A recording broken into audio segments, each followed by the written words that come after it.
सुंदर भावे। सब कोई आंख बंद करके सभी देव हाथ उठा करके प्रार्थना करते हैं। तेरे ख्यालों में खोया रहूं मैं, जागूं दिन और रात। आओ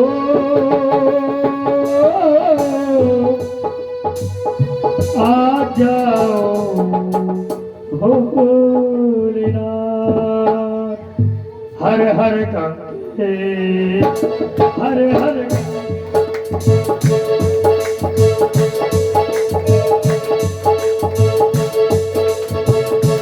हर हर गंगे हर हर गंगे हर हर गंगे हर हर गंगे।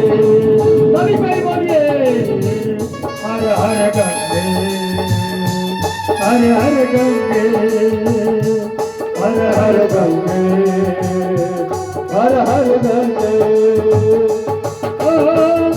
तेरे ख्यालों में खोया रहूं मैं, तेरे ख्यालों में खोया रहूं मैं, जागूं दिन और रात। आओ आ जाओ भोलेनाथ।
हर हर गंगे हर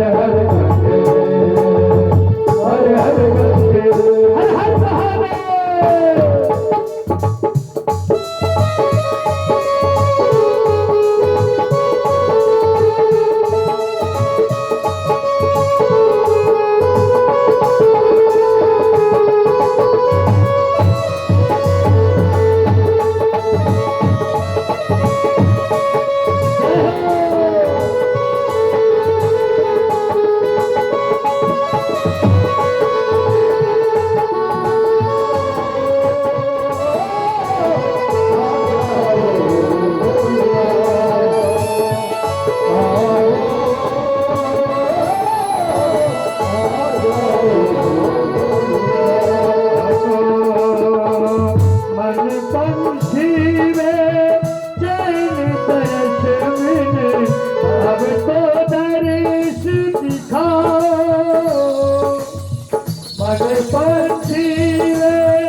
बाबा को अगर मना लिए ना तो सब मान जाएंगे।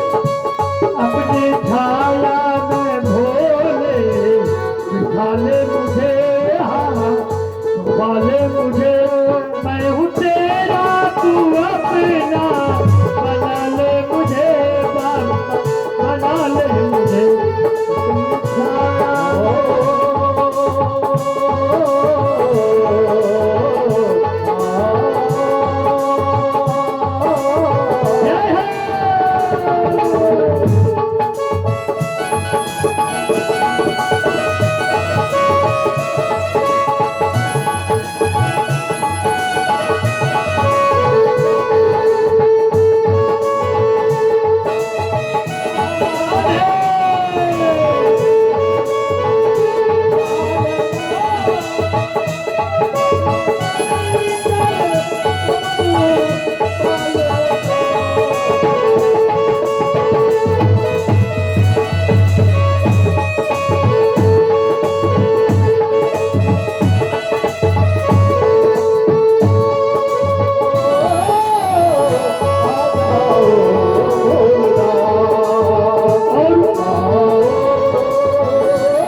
चाहते हैं ना, अगर आपकी भक्ति आपको यथाशीघ्र वरदान मिले तो बाबा भोलेनाथ को पकड़ लीजिए।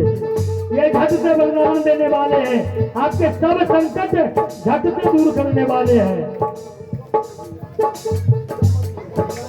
और आज बाबा भोलेनाथ आज आते हैं और विस्मान करने लगते हैं। विष पिए अमृत बाटे, अमृत बाटे, विष पिए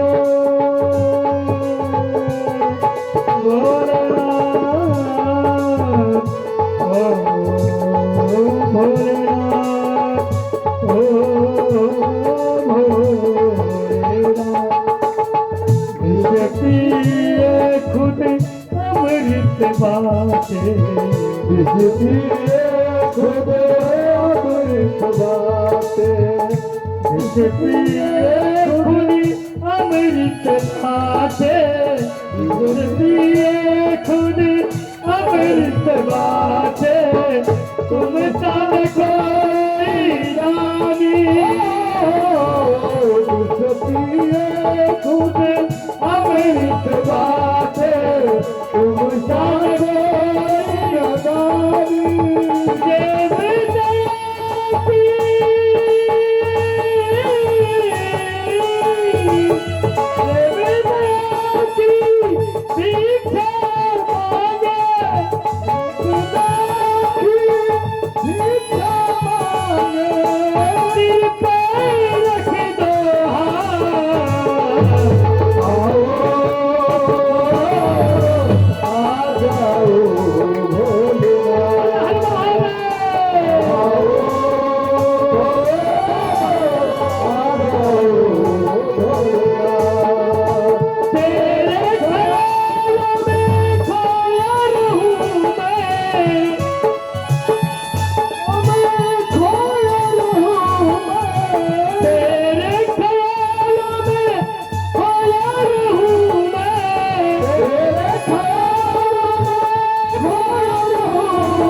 पल भर में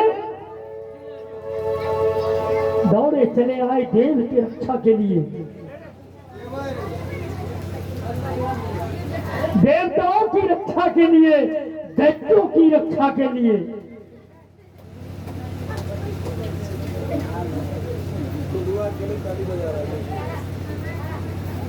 और जो ही विष को भोलेनाथ पान किए, मैया साथ ही दौड़ी आई थी।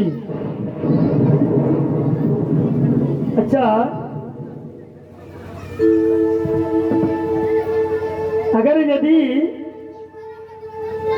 आज कोई पुरुष अपने पत्नी के सामने में हलाहल विष को हाथ में लेके, जहर को लेकर अगर पिए, तो क्या मैया पीने देगी? पीने देगी क्या?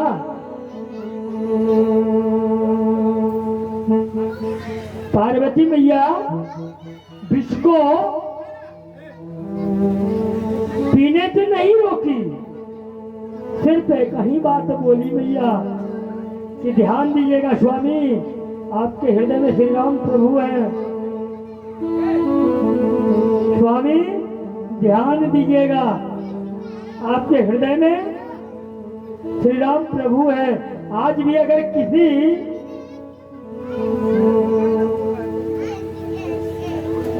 भाई को ऐसा विष पीने का, हर दिन वाला विष जो होता है, अगर आदत पड़ गया है, तो भैया अपना परिवार के लिए सोचिएगा, अपने लिए तो नहीं, अपने बच्चों के लिए जरूर सोचिएगा, क्योंकि आपके ऊपर बहुत जिम्मेवारी है। आज उसी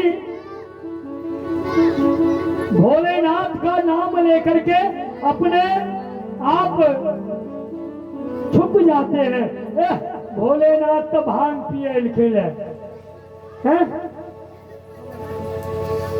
भोलेनाथ हर हर महादेव गांजा पीते थे। अरे भोलेनाथ जहर पिए थे, विष पिए थे, तो चूहा नाशक पी के देखो तो बाबा का देखा देखी मत करो। बाबा विजया स्नान करते थे भांग से, हैं? बाबा के गले में विषधर नाग था। तुम एक छिपकली हाथ में पकड़ के देखो, हम समझ जाएंगे कि ना तू भी बाबा का भक्त है। सांप को पकड़ना बहुत दूर बात है, घर में एक सांप अगर नजर आ जाएगा तो छप्पर का जितना मोटा लाठी होगा वही खींचोगे। गला में लटकना तो बहुत दूर की बात है।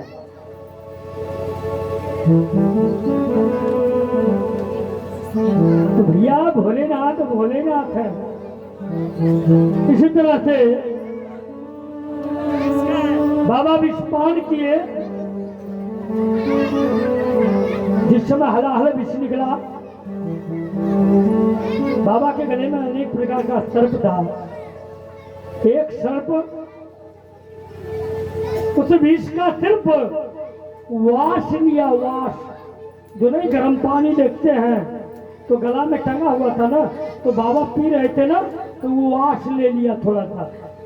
गर्म पानी करने के बाद वास निकलता है ना, धुआं जैसा, सिर्फ वो ले लिया ना, बड़ा विषधर सर्प बन गया। बाबा झट से श्राप देते हैं, बोले बिना पूछे तूने वाच ले लिया, जाओ तुम विषहीन हो जाओ।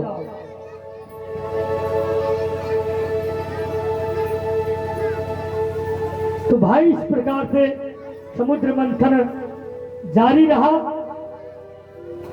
कहते हैं कि भोलेनाथ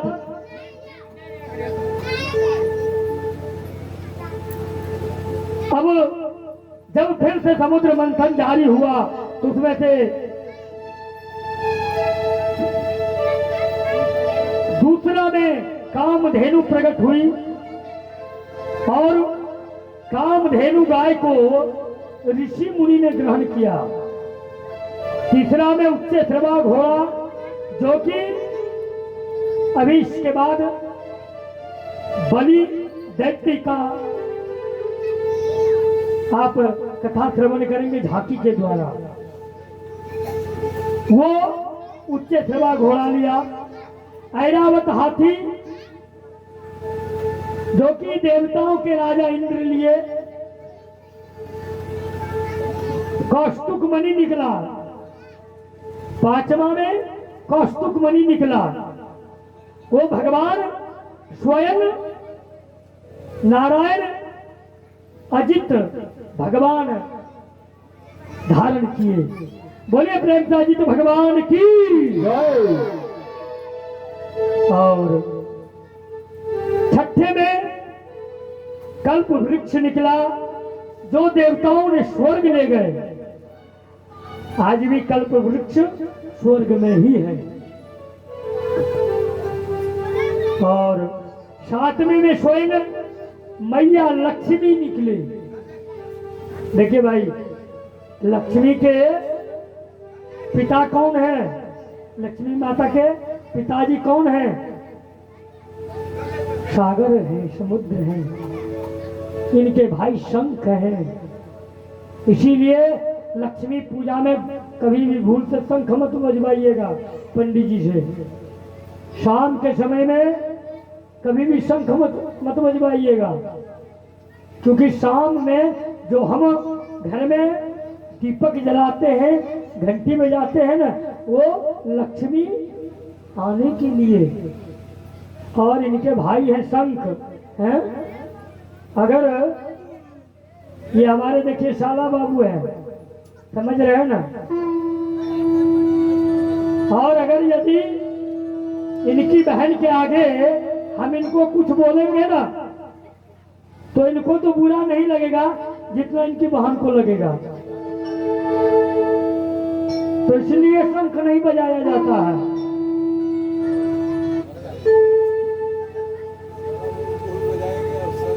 लेकिन सम्मान बहुत करते हैं नारायण। क्या करते हैं? देखते हैं शंख को एकदम अपने से ऊपर उठा के रखते हैं, निचुआ हाथ में न है। साला बाबू है ना भाई, जिसमें पत्नी खुश हो जाए। नारायण का अगर तस्वीर देखते हैं तो देखिए, अभी भी तस्वीर में देखिए कि लक्ष्मी माता पैर दबा रही है और शंख जो है इनके साले साहब है, ये हाथ में उठा के रखे हैं। इस प्रकार से सम्मान करते हैं। तो लक्ष्मी का ग्रहण स्वयं नारायण आके कर लिए। 7वां में और 8वां में धन्वंतरी भगवान आए, जो कि अमृत कलश लेकर के प्रकट हुए थे। और जब अमृत का जिसके लिए इतना कार्य हो रहा था, समुद्र मंथन, अगर वह चीज मिल जाए तो सबसे पहले क्या होता है? हुजूम। हम लेंगे, हम लेंगे। उधर से रुक जाइए, हम लेंगे। इधर से देवता कर रुको राहु, हमारा है, हम लेंगे। भगवान सोचिए क्या हो गया। और तब भगवान उस समय मोहिनी रूप लेकर के प्रकट हो जाते हैं। मोहिनी का मतलब समझ रहे हैं? पूरे त्रिभुवन में इनके समान सुंदर कोई नहीं है। कौन? ये स्त्री बन के आए थे, एक सुंदर नारी बन के। कौन? स्वयं साक्षात नारायण प्रभु। ठाकुर जी आज मोहिनी रूप धारण करके आते हैं और मोहिनी के रूप में आकर के कहते हैं, अरे हे दैत्य, पहले दानव को इशारा किए, क्यों तुम लोग युद्ध कर रहे हो? हम है ना, हम विभाजित करेंगे, हम बांट देंगे।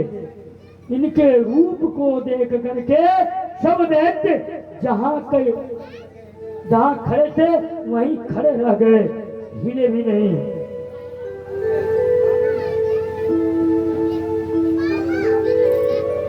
प्रकार से जब देखे कि अब सब मान गया तो बोले दोनों पक्ष दो कतार में लग जाओ, एक में सभी देवता बैठ जाओ और एक में जितने भी दानव हो सब दानव बैठ जाओ। मैं अपने हाथों से सबको अमृत पिलाऊंगी।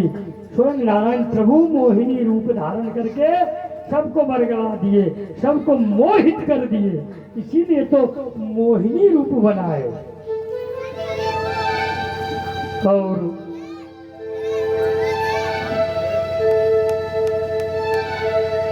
कहते हैं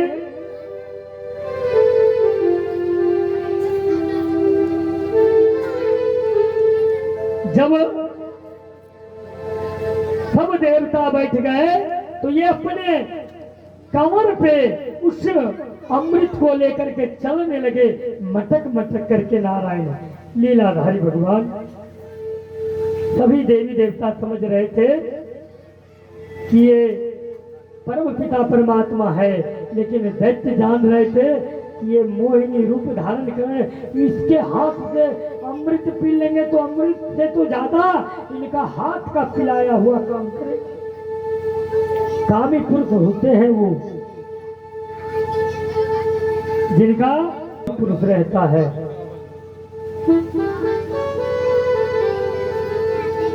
इति ते पक्षलिये सत्य आश्वास्तानो सुरा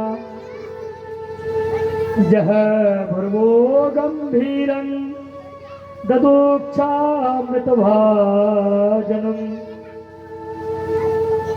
अमृत को बांटने के लिए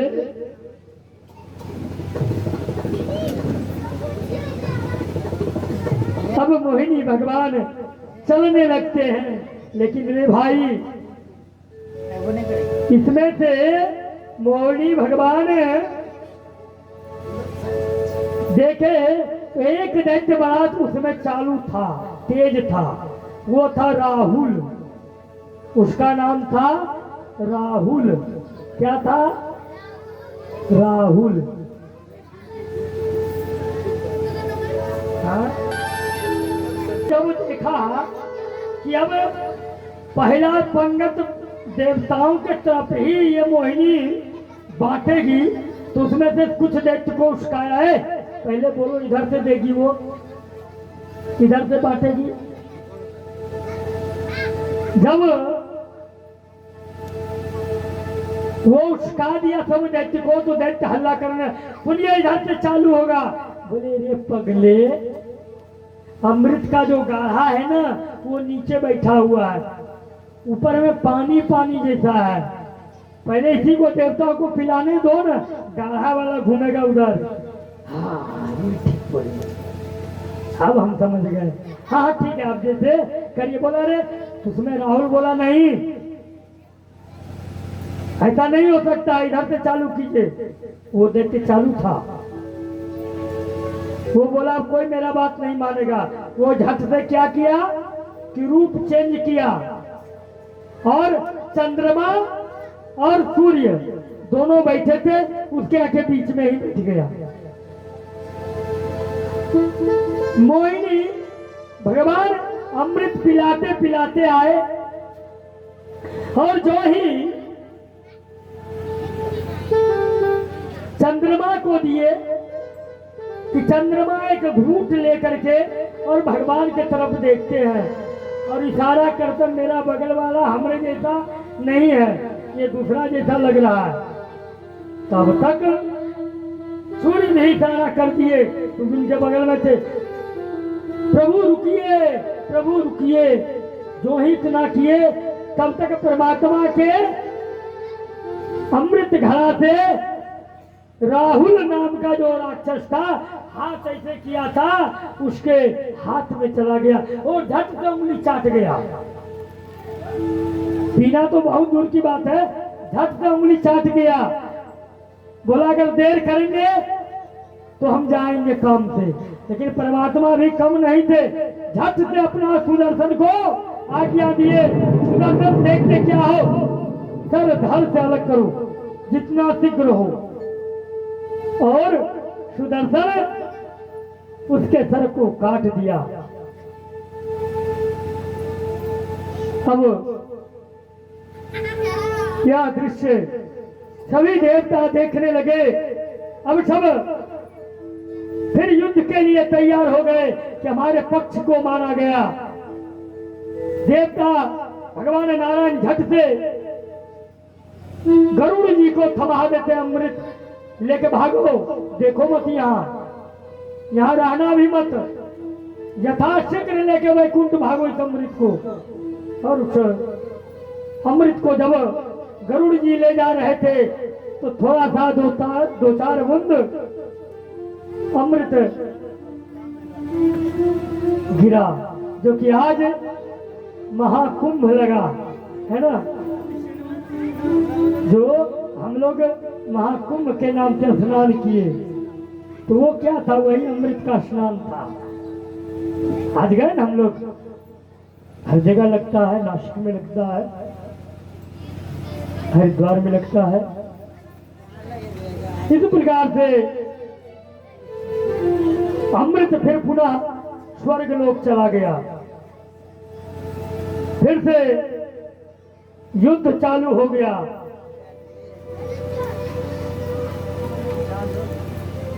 और युद्ध, इधर देवता अमृत सब पान करने लगे बारी बारी छुप छुप करके।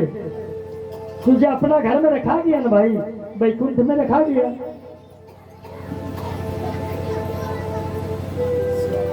और दैत्य के तरफ इधर शुक्राचार्य जी थे। देखिए भैया, एक भूल होने के बाद इतना बड़ा घटना हुआ।